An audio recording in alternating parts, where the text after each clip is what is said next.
হাত পাখা। তখন জামাই ষষ্ঠীতে একটা জামাই না এলেও বাড়িতে কমপক্ষে খানচারেক পাখা ঢুকত। তাল পাতার পাখা। পুকুর ধারে সার সার তাল গাছেরা ভাদ্রের পচা গরমে তাল ফেলত জলে।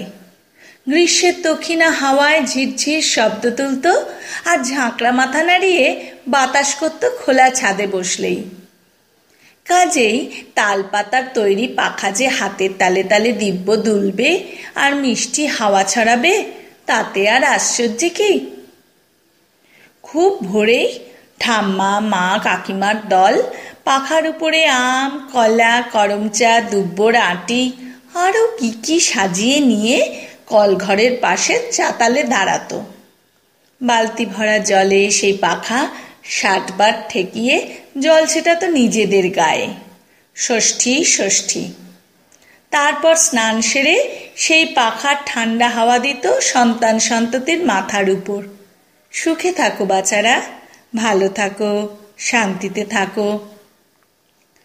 সেই পাখার গায়ে লাল নীল রঙে কতই না নকশা কাটা। ষষ্ঠী পুজোর দিন ফুরলে শাড়ির কাপড়ের পাড় কেটে পাখার ধারগুলো মুড়ে সেলাই করে দেওয়া হতো, পাছে কারো গায়ে লাগলে সে ব্যথা পায়।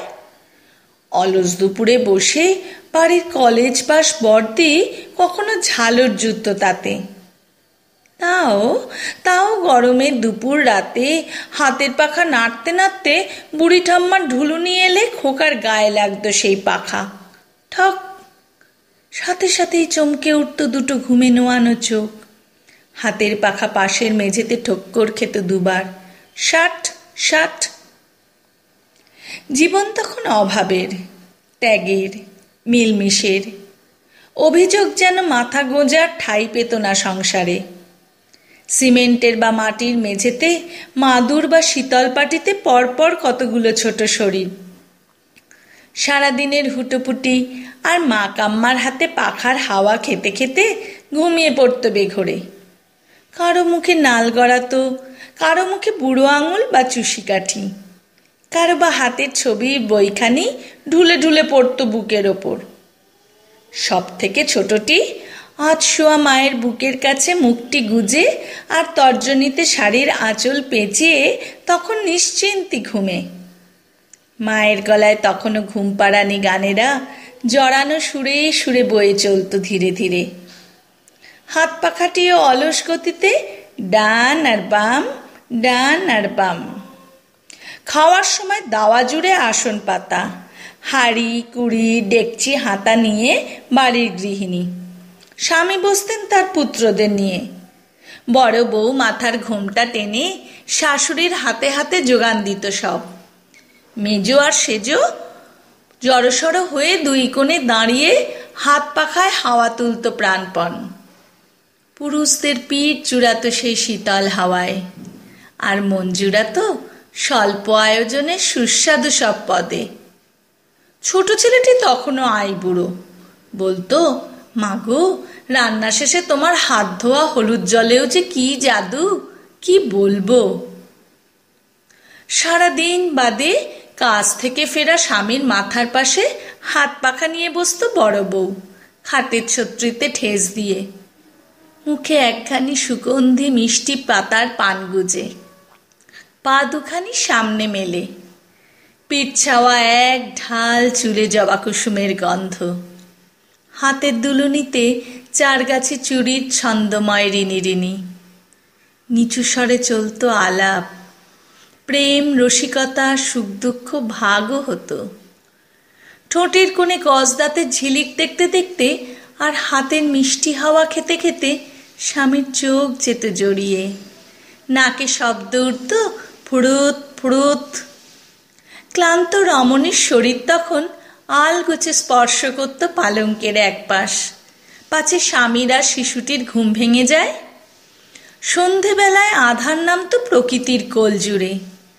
আধার ঘনালে ছায়া ছায়া গাছগুলোতে হাওয়া এসে দোল খেত। কাঁপন ধরাতো নুয়ে যাওয়া গাছের ডালে, পাতায় পাতায়।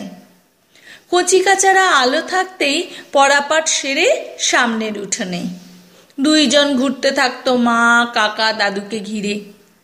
ঘরের মাঝে বড়টি, সামনেই যে তার পরীক্ষা। ছোট পিসি আর ভাইজি লণ্ঠনের আলোয় জলচৌকির উপর বই ফেলে দুলে দুলে পড়তো দর্শন আর ইতিহাস। জানালার ফাঁক গলে আগুনের এক চিলতে হলুদ আলো বাইরে, আর দরজা ডিঙিয়ে চাঁদের জোছনার এক ফালি ঘরের মেঝেতে। মশারা শুরু করতো কনসার্ট, কানের পাশে, মাথার উপরে, খোলা হাত পায়ে চটাস চটাস চাটিয়ে এদিক সেদিক। ঠাম্মা হাত পাখা নিয়ে আসলেই সেজনাতনি হাওয়ার লোভে কোল ঘেঁষত তার। বড় কাকা পিঠে পাখার হাত ঘষতে ঘষতে হাঁক পারত খুদেটাকে, কই রে, ঝিনুক দিয়ে পিঠের 100 ঘামাচি মারতে পারলেই 10 আনা। সেজো ছেলের টিউশনি চলতো ভেতর ঘরে। মাথার উপর বিশাল একটা ইলেকট্রিক পাখা আস্তে ঘুরত, ঘটাং ঘটাং।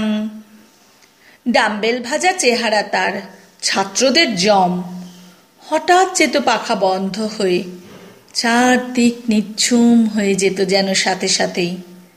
ভালো ছাত্র নব লিখতে লিখতে নাজেহাল, মাথার ঘাম পড়ত খাতায়। গম্ভীর মাস্টার মশাই পরম ভালোবাসায় পাশে বসে উদ্দাম হাওয়া করত তাকে। খাতার পাতা উঠত ফর ফর।